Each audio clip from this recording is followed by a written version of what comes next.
चकवाल के मदरसे में तालिब इल्मों से मुबैना ज्यादती के वाकयात, पुलिस का मदरसे पर छापा, मदरसा प्रिंसिपल और एडमिन रुकन गिरफ्तार, मोहतमिम गायब हो गए। मदरसे के 2 उस्ताद काफी अरसे तक तालिब इल्मों को ज्यादती का निशाना बनाते रहे। किसी को बताने पर जान से मारने की धमकियां दी गईं।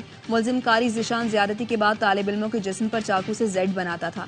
इब्तदाई मेडिकल रिपोर्ट में जिस्म पर जख्म की तस्दीक हो गई। इब्तदाई तिबी मुआयने के बाद पुलिस ने मुकदमा दर्ज किया। अब तक 14 तलबा से ज्यादती का इंकशाफ हुआ है।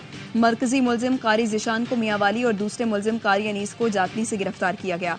मदरसे के मोहतमिम नवीर हैदरी ने दावा किया चंद बच्चों ने तशद्दुद की शिकायत की थी। दोनों असातिज़ा को 11 नवंबर को ही निकाल चुके हैं।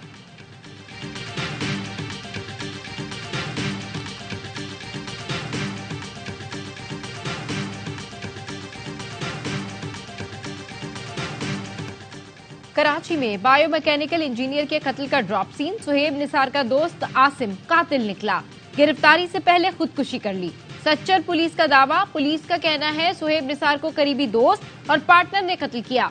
पुलिस ने सुमारगोट में मुलजिम के घर छापा मारा। मुलजिम ने कमरे में खुद को बंद करके खुदकुशी कर ली। लाश के पास से पिस्तौल और एक कॉल मिला है। कातिल और मकतूल में 2.5 से 3 करोड़ रुपए की लेन देन का तनाज़ा था। सुहेब निसार की कार आसिम के घर से बरामद कर ली गई। सुहेब बायोमैकेनिकल इंजीनियर और वालदैन का इकलौता बेटा था जो अपने घर का वाहिद सहारा भी था।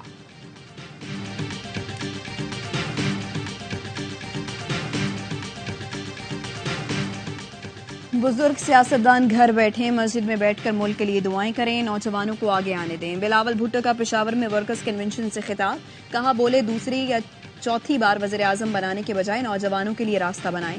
जो खुद को तब्दीली का नुमाइंदा कहता था उसने तबाही की। जो वोट की इज्जत का नारा लगाते थे उनका भी असल चेहरा सामने आ गया। ये वोट की इज्जत और गवर्नेंस नहीं जानते। अवाम के मसाइल तभी हल होंगे जब जियाला वज़ीर आज़म और जियाला वज़ीर आला होगा। हम माजी में फंसे हुए हैं, नफरत और तकसीम की सियासत को दफन करना चाहते हैं। पाकिस्तान मॉडर्न और ताकतवर मुल्क बनेगा। इलेक्शन का मैदान सजने वाला है, किसी से नहीं डरता, सिर्फ अवाम की खिदमत करना चाहता हूँ।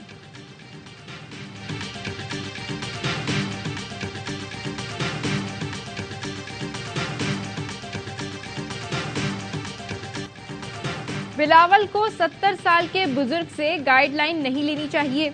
सुबह निकलते वक्त भी गाइडलाइन लेते हैं, शाम को जाकर सारा हिसाब देते हैं। राना सनाउल्लाह के तंजियावार इंतखाबात में सादा अक्सरियत से हुकूमत बनाने का दावा कर दिया। कहते हैं मुस्लिम लीग नून पंजाब से 120 से 125 नशिस्तों पर कामयाब होगी। हम किसी जमात पर पाबंदी के हक में नहीं। हमारे खिलाफ झूठे मुकदमे खत्म हो रहे हैं तो क्या हम इस वजह से लाडले हो गए?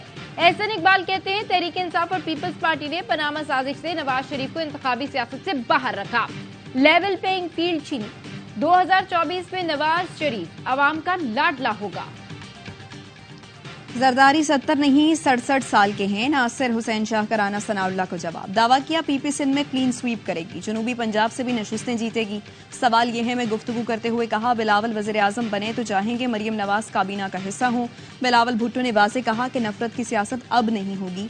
पीटीआई को बल्ले के निशान के साथ इलेक्शन में आना चाहिए। पीटीआई भी इलेक्शन में होगी तो फिर इंतखाबात पर सवाल नहीं उठेगा।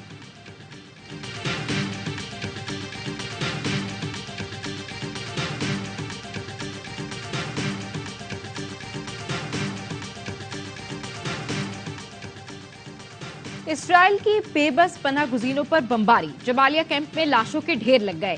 एक के बाद एक फिजाई हमला, 80 से ज्यादा फलस्तीनी शहीद। इसराइली तैयारों ने रिहायशी इमारत को निशाना बनाया।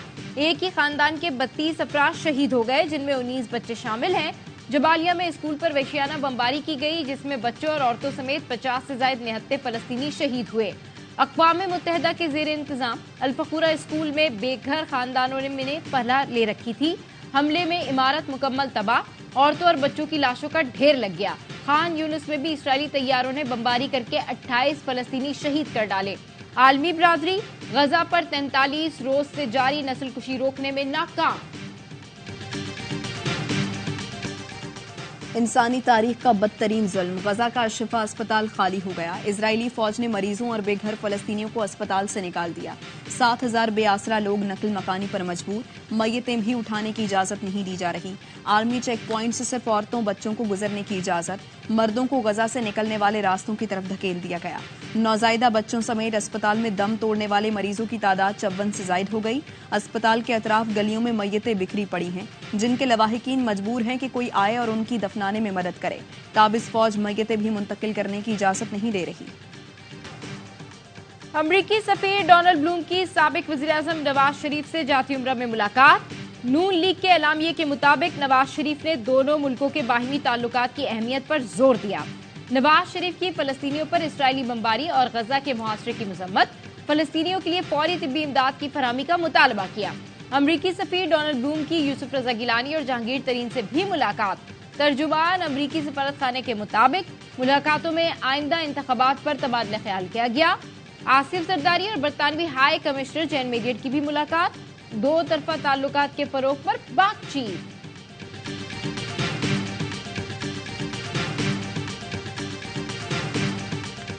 और दुनिया क्रिकेट का नया चैंपियन कौन होगा? वर्ल्ड कप के फाइनल में कल भारत और ऑस्ट्रेलिया की टीमें टकराएंगी। अहमदाबाद की तारीखी रुदाबाई कुएं पर दोनों कप्तानों का ट्रॉफी के साथ photo shoot.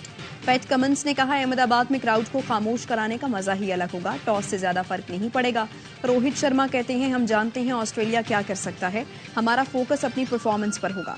Narendra Modi stadium में रंगारंग इख्तितामी तकरीब की तैयारियां, रिहर्सल जारी।